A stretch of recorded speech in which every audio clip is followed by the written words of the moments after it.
আহ, আজকের টপিক হচ্ছে induction type wattmeter, construction আর ওয়ার্কিং প্রিন্সিপাল।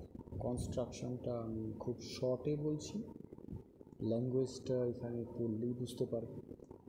কতগুলো জিনিস, এটা এসি ছাড়া ডিসিতে চলে না, এটা আমি আগেই বলেছি। এটা এসিতেই চলবে, ডিসিতে নয়। আর এটার ক্ষেত্রে আমরা দুটো সেপারেট ওয়াইন্ডিং ব্যবহার করব, স্প্লিট ফেজ ওয়াইন্ডিং হবে। এখানে আমরা সেটিং কয়েল বা সেটিং কপার ব্যান্ড যেটা আছে সেটা ব্যবহার করব না। এখানে আমরা দু ধরনের কোর ব্যবহার করেছি। ওপরেরটা দেখতে পাচ্ছি একটা স্পেশাল টাইপের কোর ব্যবহার করা হয়েছে, আর নিচে ইউ আকৃতির একটা কোর ব্যবহার করা হয়েছে। দুটোতে আমরা ওয়াইন্ডিং প্রোভাইড করেছি। দুটোর ওয়াইন্ডিং বেশ দু ধরনের কয়েল আমরা ব্যবহার করেছি। দু ধরনের ওয়াইন্ডিংয়ে আমরা যে ব্যবহার করছি সেটা একটু আলাদা টাইপের হচ্ছে, সেটা আমরা এখানে স্টেপ বাই স্টেপ দেখব। প্রথমত দেখো সাপ্লাই যেটা রয়েছে, আমি একটু ইনলার্জ করছি, ভালো করে দেখো। সাপ্লাই আছে যেটা এল আর N, L for line, N for neutral. তা লাইন থেকে দেখো, লক্ষ্য করে ফার্স্ট লাইন থেকে লক্ষ্য করে দেখো, এখান থেকে ফার্স্টে একটা কয়েল এখানে গেছে, এখানে পেঁচিয়ে তারপর পাশে এটার মধ্যে টার্ন হয়ে এখান থেকে দেখো কানেক্ট হয়ে গেছে, হয়ে তারপরে এটা একটা লোডের মধ্যে দিয়ে রিটার্ন হচ্ছে। তাহলে আমি যদি পাথটা লক্ষ্য করি, দেখো লাইন থেকে নিউট্রাল যেটা হয়েছে সেটা কিন্তু সিরিজ পাথ হয়েছে। কী পাথ হয়েছে? সিরিজ পাথ হয়েছে। আমি এটাকে ডিলিট করলাম। তাহলে ফার্স্ট আমরা যেটা দেখতে পাচ্ছি সেটা হচ্ছে এখানে যেটা আমাদের ওয়াইন্ডিং, সেটা একটা ওয়াইন্ডিং একটু মোটা ওয়্যারে একটা কয়েল তৈরি করেছে একটা কোরের উপরে, সেটা কিন্তু সিরিজ। ওকে, আর একটা পাতলা টাইপের ওয়াইন্ডিং এখান থেকে, এক মিনিট, এখান থেকে এইভাবে গিয়ে এইখানে পেঁচিয়েছে, তারপরে আবার এদিক থেকে এদিকে পেঁচিয়ে দেখো কানেক্ট হয়েছে। কানেক্ট হয়েছে দেখো across the line and neutral, line আর নিউট্রালের অ্যাক্রসে কানেক্ট হয়েছে। তাহলে দুটো ওয়াইন্ডিংয়ের কানেকশান কিন্তু আলাদা। একটা ওয়াইন্ডিংয়ের কানেকশান, কোরটাকে বাদই দাও, ইউ আকৃতির যেটা কোর, তাতে যে ওয়াইন্ডিং, সেই ওয়াইন্ডিংটা সিরিজে কানেক্টেড হয়েছে। আর একটা ওয়াইন্ডিং যেটা হচ্ছে গিয়ে একটা স্পেশাল টাইপের কোরে জড়ানো রয়েছে, যে কোরটাতে আমরা ওয়াইন্ডিংটাকে প্যারালালে কানেক্ট করেছি অ্যাক্রস দ্য সাপ্লাই। এই কানেকশনটা ফার্স্ট অফ অল বুঝতে হবে। নেক্সট হচ্ছে দুটোর মধ্যে দিয়ে কারেন্ট কিন্তু দু ধরনের। প্রথমটার মধ্যে দিয়ে কারেন্ট যদি ফলো করা যায় তাহলে দেখা যাবে যে একটাই কারেন্ট ফ্লো করছে, দ্যাট ইজ আই।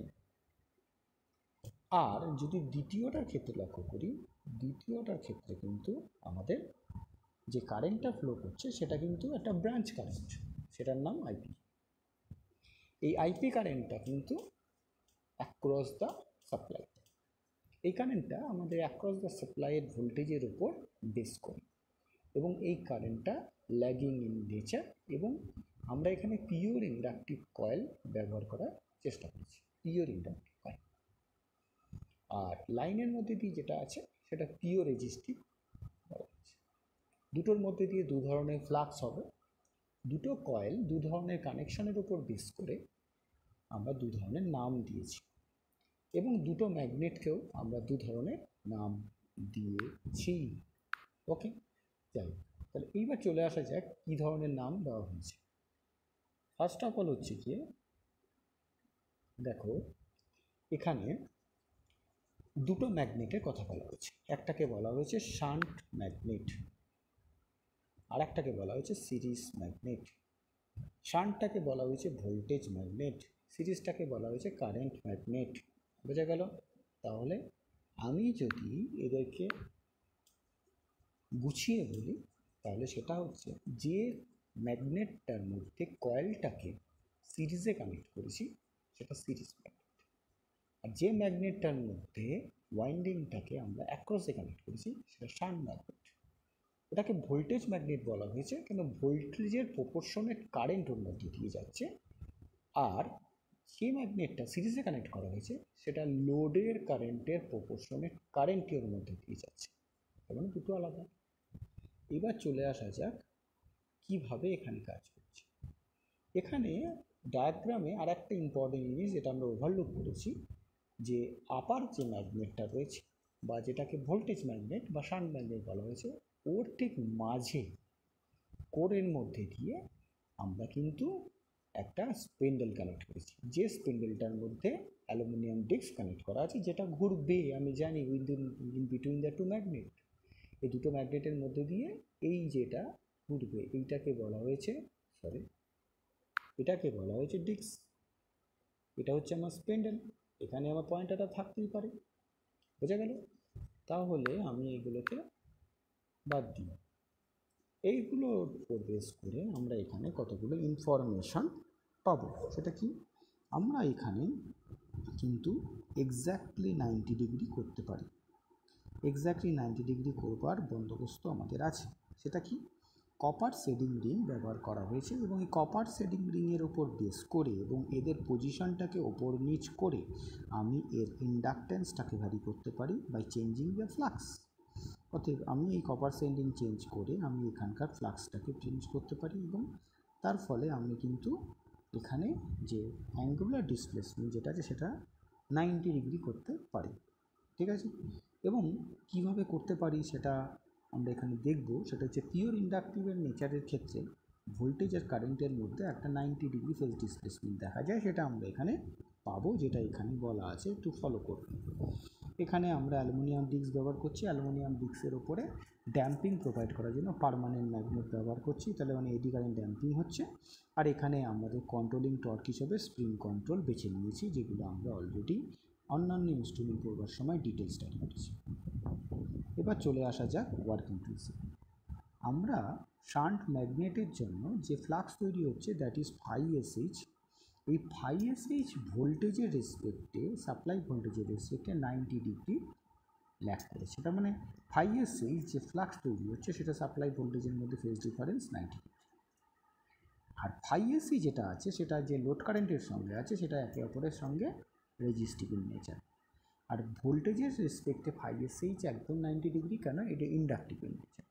এবং এইভাবে যদি আমি এখানে যদি বিচার করি তাহলে দেখতে পাবো যে দুটো ফ্লাক্সের মধ্যে একটা আলাদা ফেজ ডিসপ্লেসমেন্ট দেখতে পাবো। কেন, আমরা যে ফ্লাক্স দুটো পেয়েছি, দুটো ফ্লাক্সের মধ্যে ফেজ ডিফারেন্স কত, ভি আর ফাই এসএইচের মধ্যে ফেজ ডিফারেন্স কত, 90।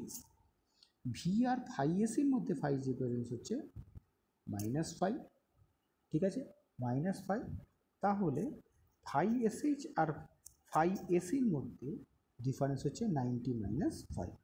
ঠিক আছে, এইভাবে আমরা এখানে করেছি, মানে আমাদের এই ডায়াগ্রামটা এইভাবে ডিফাইন করেছে। নেক্সট হচ্ছে আমাদের এখানে যে কারেন্ট ফ্লো করছে সেই কারেন্ট, আমাদের এখানে যে ফাই এসি আছে সেই ফাই এসির সঙ্গে আই হচ্ছে সেম ফেজে, অতএব এটা হচ্ছে এর সঙ্গে প্রপোর্শনেট। কিন্তু ফাই এসএইচ যেটা ফ্লাক্স, সেই ফাই এসএইচ কারেন্টটা তৈরি হচ্ছে কার জন্য, ভি বাই ওমেগা এল এর প্রপোর্শনেট। বোঝা গেল? যে কারেন্টটার জন্য এই ফাই এসএইচ তৈরি হচ্ছে সেই কারেন্টটা হচ্ছে ভোল্টেজের proportionate current, V divided by inductance আছে, ক্যাপাসিটেন্স বা রেজিস্ট্যান্স নেই, তাই ওমেগা এলটা ডিভাইড করবে, তাহলে ফাই এসএইচ এর প্রপোর্শনেট কারেন্ট এখানে পাবে। অতএব তুমি এখানে দুটো জিনিস পেলে। এবার যখন ডিফ্লেক্টিং টর্কের ফর্মুলায় যাওয়া যায়, তাহলে সেখানে আমরা কি দেখতে পাই, যে দুটো ফ্লাক্স আগের ফর্মুলায় পেয়েছি, কে ওমেগা দুটো ফ্লাক্স, কে ওমেগা দুটো ফ্লাক্স, ওখানে এফ পেয়েছে, এফটা হচ্ছে 2πf, ওখানে 2πটাকে আমরা কে এর কনস্ট্যান্ট করে বার করে দিয়েছি, ওখানে শুধু এফ পেয়েছে, একটা কনস্ট্যান্ট পেয়েছে, এখানে ওমেগা হিসেবে আছে, অসুবিধা কিছু নেই। রিলেশনটা দেখো, ফাই এসি ফাই এসএইচ এবং তাদের মধ্যে অ্যাঙ্গুলার ডিস্টেন্স সাইন আলফা, বা সাইন আলফার জায়গায় হবে 90 - আলফা বসিয়ে দাও। ফাই এসির জায়গায় হবে আই, ফাই এসএইচের জায়গায় হবে ভি বাই ওমেগা এল, এখানে ওমেগা ওমেগা ক্যান্সেল, এল থাকছে, তাহলে ভি আই, এলটাকেও কনস্ট্যান্ট করে উড়িয়ে দাও, তাহলে কী থাকছে, ভি আই। আর সাইন 90 - ফাইটাকে কী বলা যায়, কস পাই। তার মানে আমি এখান থেকে একটা পাওয়ারের ইকুয়েশান পেলাম। এইভাবে যদি আমি এখানে দেখি, ডিফ্লেক্টিং টর্কের ইকুয়েশান হচ্ছে পাওয়ারের সঙ্গে সমান। এছাড়া কন্ট্রোলিং টর্ক হচ্ছে থিটার সঙ্গে সমান। থিটাটা কি, থিটা হচ্ছে সেই স্প্রিং কন্ট্রোলের থিটার সঙ্গে সমান।